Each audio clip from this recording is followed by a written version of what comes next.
Welcome back, Beersy. What's going on? Now, you strike me as a guy who very often says things close to being the right way to say them, but doesn't. Oh, 100%. So today I want to work with you on some idioms that are commonly missaid. Do you know what an idiom is? Well, based on what you just said, it's a word that can have multiple meanings. No. Is that an acronym? Or what about a palindrome? Palindrome is a word that is spelled the same way frontwards and backwards. Do you have an example of that? Word or Race phrase? car. What about Mr. Owl ate my metal worm? Well, it's not a word, so it's not a palindrome. But let's list a couple of idioms, and I want to just say them quickly to you. Let's do it. For all intensive purposes.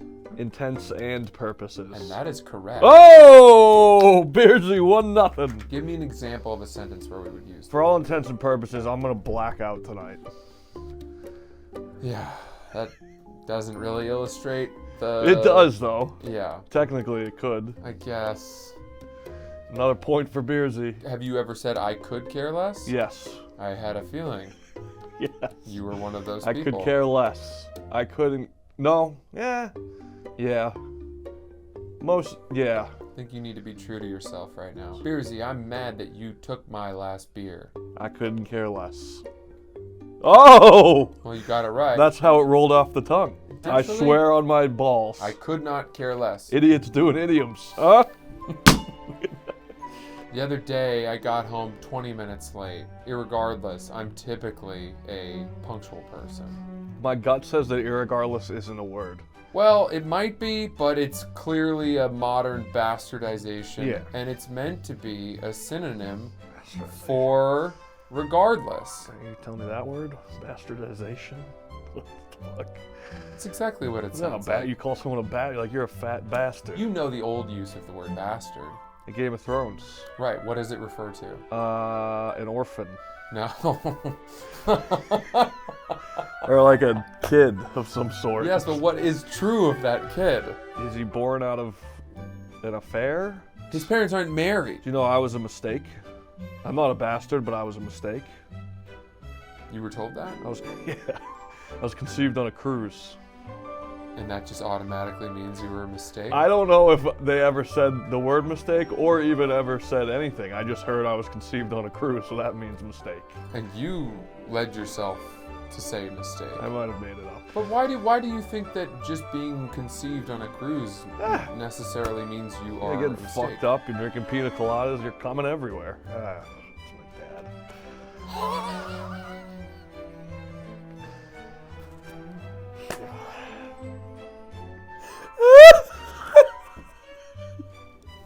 That's fucked up.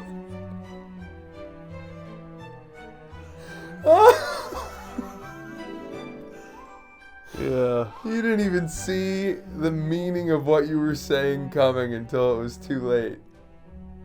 That was very funny. Let's move on.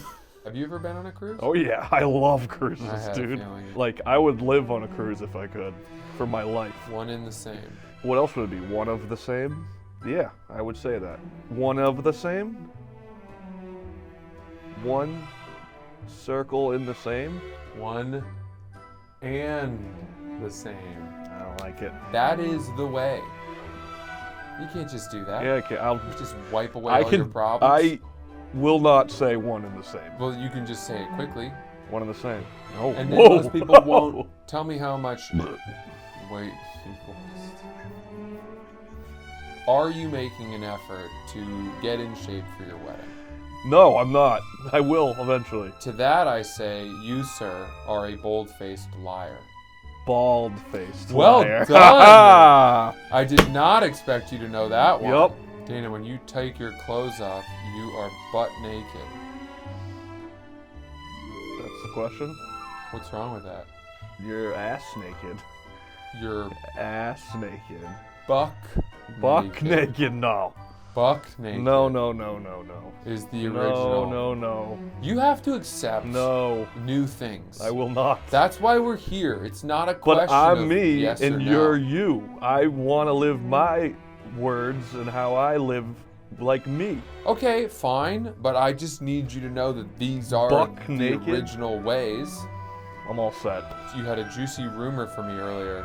I've been waiting on tenterhooks. Tenterhooks? Tendon hooks? I've never even heard of that phrase in my life. You never heard waiting on tenterhooks? No, The real saying is tenterhooks. tent or hooks, like you're out on the fucking wildlife? No. Waiting here for your tent? That is the right way to say it. I'd imagine they're hooks you put in your tent. I don't think so. Sometimes you gotta wait for that. Waiting on tenterhooks? That's fucking dumb, dude. Now you're gonna start hearing that phrase all the time. Yeah, I know. That's, by the way, there's a the name for that. Mandela effect. Is that right? I don't know, is it? No, I wanted you to teach me something. I think it's fun. the Mandela effect. Nelson? South Africa guy. What did he have to do with it? Isn't the Mandela effect when you like look at the Fruit of the Loom logo and you think it has the corcupine or whatever, what's it called? Cornucopia something? What is that thing called, dude? A cornucopia? Yes, a cornucopia. And you think there's a cornucopia in the back, but there really isn't. What is in that There's just logo? fruit. What's a cornucopia? It's a fucking brown bastard. This is not the same effect that we're talking about. My thing is that when you hear something or something is explained to you for the first And time, you'll start hearing. then all of a sudden you're going to start seeing it everywhere. That might be the Mandela effect. What the fuck is a cornucopia? I think it's a basket, dude. I'm telling you. A cornucopia is a curved, hollow container, often shaped like a goat's horn and overflowing with produce, flowers, or nuts. Who wants to fucking give me my credit? Okay, my thing is called the Bader-Meinhof phenomenon. That ain't it. Bader-Meinhof phenomenon. Manheim Flash. I could not care less about tenterhooks.